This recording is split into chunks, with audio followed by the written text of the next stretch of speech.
details. Let's talk now, though, to Alex Phillips, former MEP, of course, and now associated with the Reform Party. We want to talk to her about the migration problem in this country, because there's still a problem. Theresa May is now taking a stand against the government, saying that this migration bill is going to make it more easy for people to turn other people into slaves, and there'll be more slave drivers making money out of human misery. I'm not quite sure where she's coming from on that. Alex, a very good morning to you. Good morning, Mike. So, Theresa May, I mean, I was saying this earlier to Kevin O'Sullivan, these people who were Prime Minister in the past seem to think that their opinions are worth more than everybody else's. I'm not sure why, but surely the point about the migration bill is to stop people being enslaved, as they currently are. Right. I mean, what's happened, essentially, I think what she's complaining about is the fact that a lot of people now who are coming over from places like Albania are using the argument that they are being brought in to work in the black markets and therefore slaves to try and stay in the country. And if the government proposed to change this piece of legislation in order to continue to deport people from Albania back to Albania, she is essentially saying that, well, that's going to open things up for anybody being able to be made a slave. The problem here that I have with all of this is the government have put forward a piece of legislation to try and stop this issue. They've said they want to stop the boats from coming. Frankly, I think they know that it was going to fall at every hurdle and that they can blame everybody else and say, but we've tried. But what's really sticking in my craw is the fact that you've got all of these unelected people in the Lords doing everything to stand in the way of this bill. They are pulling up amendments, they're changing this, they're changing that. And we've just found out, actually, that the government are now spending a lot more on the migration issue than they are on levelling up. Yeah. I mean, this is essentially now taking money out of the back pockets of taxpayers in a cost of living crisis and prioritising people who are essentially trying to break into this country illegally. Yes. I don't know what can be done about it at this stage, because whatever comes out of the House of Lords and back to the government in terms of this migration bill is going to have been so chewed over and savaged, it's going to be effectively useless. It's not going to be able to deliver on anything. And I just think, well, how on earth do we deal with this as a country now? I mean, we saw this with Brexit. The big issues that matter to the public end up being stuck in some sort of stagnant heave-ho party politics in the Lords, in the Commons, and they don't get done. No. We don't live in democracy anymore. We really don't, because the Lords put in all these amendments. The Commons have now stripped 15 of the amendments out. Sending it back to the Lords will presumably result in the 15 amendments being put back in. And then it'll take ages to come back. Eventually, probably the bill will pass, as you say. But in the end, there will be some watering down, and there will still be these people like the bishops and like many of the people in the Lords who will regard anyone who thinks this is a good bill as some kind of racist bigot who hates individuals from other countries.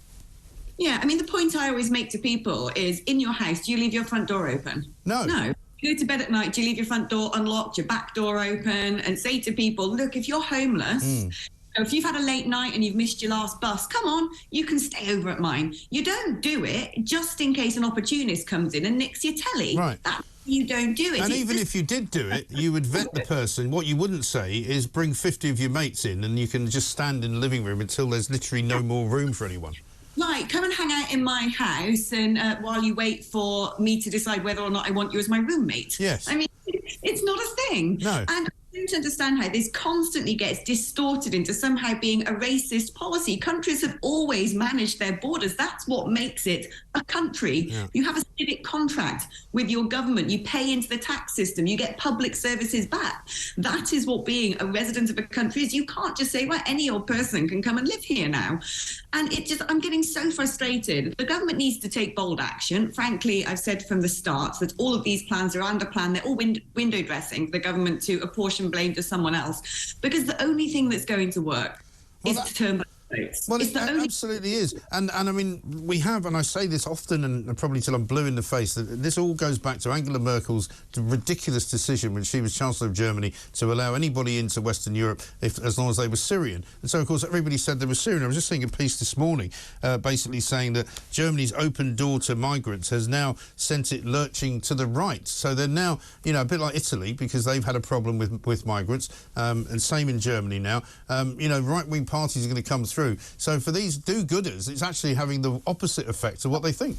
Yeah, I agree entirely. And Robert Jenrick sort of said this in a roundabout way yesterday, talking about community cohesion and all the rest of it. What he was saying was, look at what's been going on in France. We don't want race riots here. Yeah. But, when you look at the Prime Minister of the Netherlands has just been booted out of office over, in part, this migration issue. Right. You've got Poland now having a referendum on migration, and they're going to go back to the EU and say, we're not going to tolerate this anymore. And the EU will say, go away, basically. We're not going to deviate from our plan. This is becoming a huge issue across Europe, and you are absolutely right.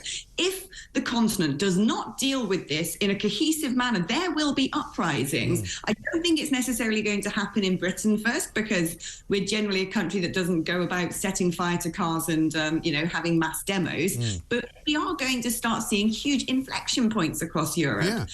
It's a real danger, because everyone keeps going on about international treaties and international obligations, and we must all help refugees and migrants and people from poor countries and people prosecuted for their sexuality in 3/4 of the world. Guess what? The public don't agree with that, and frankly, we can't. No, quite. But we're already seeing little flashpoints here. I mean, I know it doesn't happen an awful lot, but, the number of migrants now coming into the country and occupying hotels, we found out yesterday that they're now booking hotels and keeping them empty just in case more migrants come. So they clearly know that that is going to happen. They clearly know that there's no way they're going to stop the boats. We've seen down in Llanelli, some local people there complaining bitterly and being arrested by the police because they don't want a particularly nice hotel to be overtaken. Everybody's already been fired. The whole situation is nationwide, and I think it is going to turn into a problem. Yeah, it is going. I mean, it already is. We've seen a few sort of, issues going on already. There was that situation with the girls' school in Dover, or the school in Dover, where they, the claim was that one of them had been gang raped by people who had arrived from the boats. And look, I am not saying in any stretch that everyone getting on a boat is some sort of criminal or convict or terrorist or not a needy and deserving person. But some of them are, for sure. But some of them are. It's the same analogy as you leave your front door open. 9 out of 10 people are good and would probably pull your front door shut or shout cooey through the door and did you realise your front door's open? But there's always going to be that person who goes, oh, great, I'm going to go in and steal stuff. Yeah. So, we've got to be realistic about this. But I'm afraid it seems clear to me now that when we have the big issues, that people are saying, I'm not happy about this. And the politicians know exactly what the public want. They constantly fail to deliver it. They grandstand. They use it as a political football. They use it to shower themselves in moral rectitude when the issues don't particularly affect them. And they refuse to do what the public wants. And this is becoming a huge problem in British politics. And I bet you the next problem we're going to have is Robert Jenrick's suggestion that from next year or from very soon thereafter, they're going to start actually age testing migrants coming through, whether it's done by X-ray, whether it's done by MRI scan, But I bet you any money that somebody between now and then will get it made illegal. Whether it's by the ECHR, whether it's through the appeals court, whether it's through the House of Lords, somebody will say, oh, no, you can't do that. But we know that certainly in some cases, people have come here claiming to be kids and they're like 41. Yeah, I know. And then they go into the school system, they go into foster care. It's absolutely insane. I mean, people have all sorts of ways and means of getting into the country, deceiving the authorities about who they are and what they intend to do, and then disappearing. And it's a big issue. And as you said, this is something that the authorities should be listening to the people. They should be taking every measure necessary to stand up for our country's frontiers. But something very strange has happened in politics, and it seems increasingly to me, and not just in Britain, but the entirety of the West, grandstanding on the international stage, pleasing people in these NGOs and supranational organisations is coming before the countries themselves. I don't understand when the UK government stopped representing the UK and instead wanted to represent the WHO, the WEF, the UN, you name it. Well, I mean, this is the thing. The money now is all in those kinds of organisations, isn't it? The charitable sector's got loads of money, the intergovernmental sector, the NGOs, all of the kind of places where people give money to organisations where they don't really earn it. That's where all the money's gone. There isn't any commercial money available. There isn't any money left in the high street. It's very hard to make any proper money as a business in this country. But set yourself up as a charity, Bob's your uncle. Yeah, and yet you look at some of the wealthiest countries per capita on earth, places like Saudi Arabia, for example, who every year when you have the big pilgrimage for Hajj, set up camps that can accommodate hundreds and hundreds of thousands of people coming to Mecca. And yet, from all these neighbouring countries that have had issues, they're not looking after those people. They're not saying, come and we'll accommodate you here. They're turning a blind eye, and so they're all coming across to Europe. I don't understand that either. Why are we not putting pressure on all of these other countries to do their bit? Why is Europe turning around and going, we've got to take our fair share? It's a Europe issue. It's not a Europe issue. No, it's really not. It's an African issue.